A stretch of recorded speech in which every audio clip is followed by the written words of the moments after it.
Шимура шар үстэйг аврахын тулд дахин толгойдоо сурсан өшгөлтөө хийх гэж оролдсон ч өөрөө цохиулчихна. Тэр юу ч хийж чадахгүйгээ ойлгоод YouTube өгөхөөр шийдлээ. Ингээд шар үст эмнэлэг твтэн Шимура дуурлаж байлаа. Харин Шимура өөр арга байгаагүй гэдгээ тайлбарлалаа.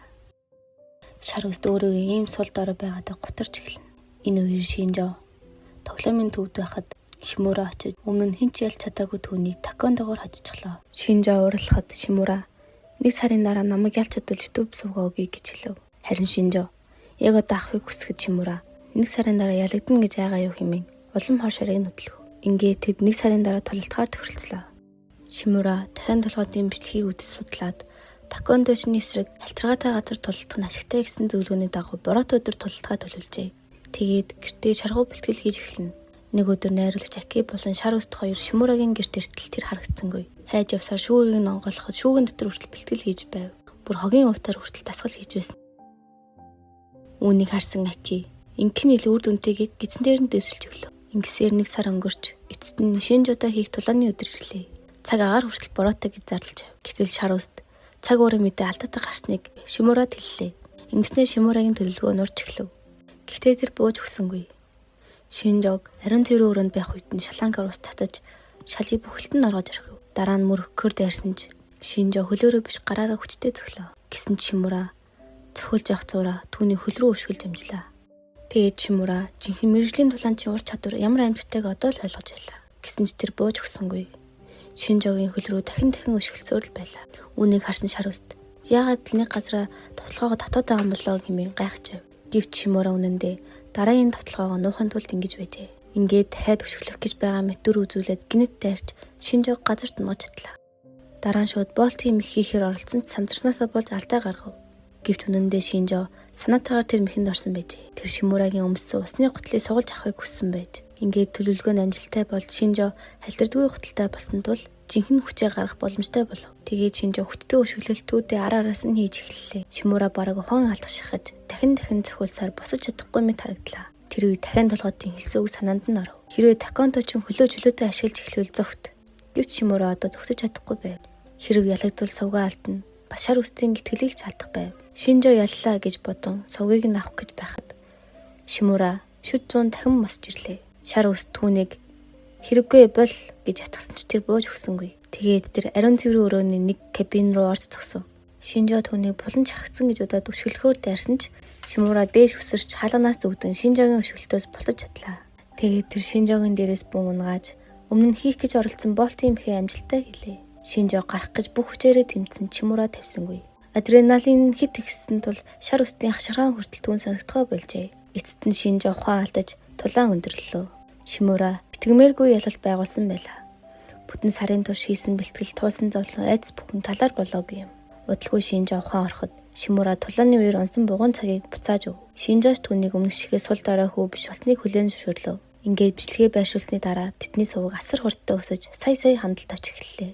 Гэвч бүх зүйл сайхан болж эхэлж байгаа мэт санагдсан ч тэр үед дараагийн том асуудал тэднийг хүлээж байв. Маргааш нь сургууль дээр Аки асуудалд орно. Инэдмийн контент хийдэг хэсэг хүмүүс түүн рүү дайрч дарамтлж эхэлжээ. Тэд түүнээс үрдүүлж айлгах гэж оролдоно. Энэ үед шар үст туслахаар оролдогч тэр зодтолдож чадахгүй тул амархан дийлдээ зохиулчихна. Яг энэ нөхцөл байдал хамгийн хурц болох үед Огийг гэнт гарч ирнэ.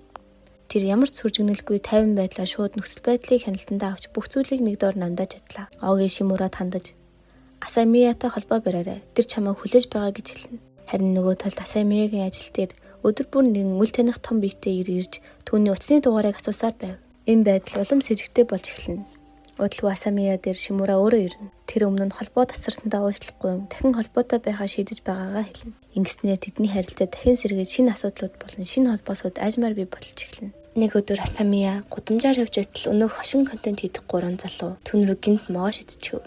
Асамия айсандаа ухарч ундахтаа хөлөө гинтэжээ. Гэвч үүгээр зөкссөнгүй. Тэр зам дээр унтгсан байхад машин ирж мөрөг шахсан ч нөгөө гурав огтхон санаа зовсон Шинжгүй байлаа. Харин ч бичлэг гоё болсон уу хэмээн инээлдэж байсан юм. Удалгүй Асамия эмнэлэгт хүргэглээ.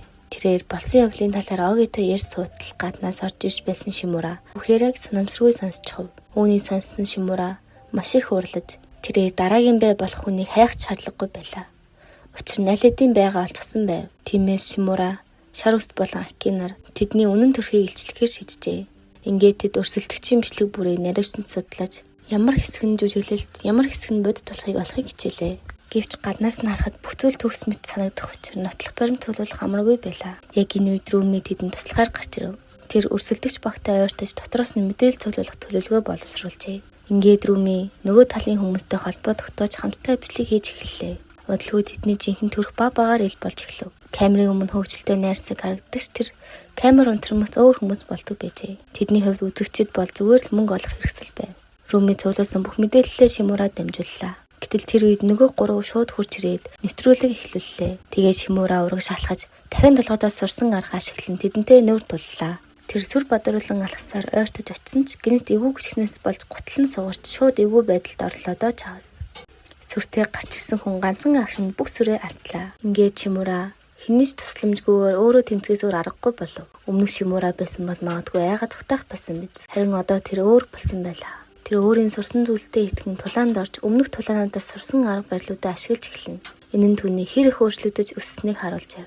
Бүрнийг мэтгэд түүн зодтолтох нь хүртэл хөвгөлтэй санагдаж эхэлжээ. Шимура өөрөө хүртэл би галзуурчхаж байгаа юм биш гэж бодох болов. Удалгүй өнөөх гурван залуугийн жинхэнэ нүүр царай олон нийтэд ил болж тэдний сувг хүртэл хаагдана. Ингэснээр тэдний асуудлын мөр шийдэгдэв. Гэвч нөгөө тал шинэ асуудал үүсэж байлаа. Асами ажлаасаа тараад харж явах замдаа ажил дээр нь байнга ирдэг том биетэй эртээ дахин таарав. Яг тэр үед Оги гинэнд гарч ирээд "Эн чин чамайг дагаа ир мөн билүү" гэж хэлэн өнөөх хэрийг өдөж хөхнөөс нь балж эхлэв. Том ир уурлан цогхоор дайрсан ч Огигийн хөдөлгөөн хитрхи хурдан байв. Тэр давталгаа бүрээс төвөггүй болтож чадна. Энэ үеэр Шимура Асамигаас зурсан хариу ирэхгүй байгаа санаа зовж яаран хурж ирэв. Тэгээд тэр авраг биетэй ирийн хэн болохыг мэдэж авлаа. Тэр бол Сиримийн үндэсний хэмжээний тамирчин Пам Минги. Асар их хүчтэй туршлагатай төдөөгүй Жингийн хувьд Шимурагаас хэд дахин давуу нэгэн ажээ. Ингээд Шимурагийн өмнөх өрсөлдөгчөөсөө ч илүү аюултай байсан гарч ирлээ. Хамгийн сонирхолтой нь өмнө нь зодон бүрээс айдаг байсан Шимура ялтынхаа дараа дахин тулдах хүсэл төрж байгаагаа анзаарав. Тэр өөрийн дотор хоримтлагдсан бухимдлаа гаргахын тулд Пам Мингинтэй өөрөө уулзахаар шийджээ. Шимура Пам Минги дээр очин өдөж бас л хөхийг нь баслаад унд юм да. Учир нь тэрээр дахиад долгооч шин бичлэгээс Сиримийн тамирчны эсрэг хэрхэн дулдах аргыг сурсан байлаа. Гэтэ бичлэг дээр сурсан зүйл бод тэмдэглэлээр ажиллах хэсгийг хэн ч мэдэхгүй. Харин түүний өмнө зогсож байгаа хүн бол жирийн нэг өрсөлдөгч биш, үндэсний хэмжээний хүчтэн байв.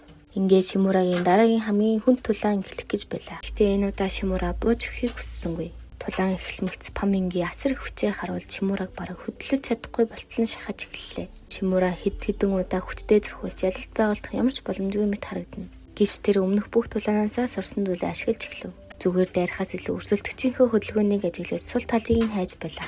Үнэн дээр тулааны өмнө Шимура Шинжо дээр очиж эргэлтээ өшөглөлт зааж өгөхийг хүссэн байжээ. Тэгээд боломж гармагс тэр сурсан мэхээ ашиглав. Гидс рүү нөшгөлсөн мэт харагдсан ч үнэндээ Пам Мингигийн хамгийн эмзэг хэсэгт онцгсон байд юм да. Пам Минги уурлан Шимураг шүрч аваад шитгээр дайрлаа. Шимура унахаас өмнө юунаас ч хамаагүй зурж үлдэхийг оролдож санамсрүүгээр Пам Мингигийн үснээс татчихлаа. Тэгээд юу болсон гэж санана. Пам Минги хиймэл үстэй байжээ. Тулаан үзэж байсан хүмүүс хүртэл алмарч орхилоо. Гэвч энэ үеэр нэгэн сонирхолтой үнэн ил болов. Пам Минги үнэндээ хүмүүсийн боддог шиг муу хүн байгаагүй аж. Тэр багаасаа бусдад дээрлэхүүлдэг байсан учраас хүчтэй болохыг хүсэж Сиримийн тамирчин болсон байжээ. Тэр ч байтугай Асамияг дагаж байсан шалтгаан нь хүртэл өөр байв. Оги түүний араас мөрдөж байгаа сталкер гэж андуурч өөрийнхөөрөө шийдэх гэж оролцсон байж. Ингээд бүх үйл ойлголцол тайлгдаж Пам Мингигийн жинхэнэ зан чанар ил боллоо. Энэ тулаанд Шимура хүчээр биш ухаанаараа ялалт байгуулжээ. Тулааны дараа тэдний YouTube сувг улам өсөж улам олон хүн Шимураг таньдаг болж эхлэв. Үүнээс ч илүү баяртай мэдээ удалгүй ирлээ. Шимурагийн ээжийн хагалгааны өдөр товлогдсон байв. Удаан хугацаанд санаа зовоож исэн асуудал шийдэгдэх боломжтой болсон тул Шимура үнэхээр баярлжээ. Гэвч бүх зүйл сайхан болж байгаа мэт санагдсан ч тэр мөчөд шинэ аюулын тохиог гарч ирнэ. Одоо хүртэл таарсан өрсөлдөгчөөс нь ч илүү хүчтэй, илүү аюултай хүмүүс хаанагтай байж таар. Ингээд эхний сэлсэн үгээр төгслөө.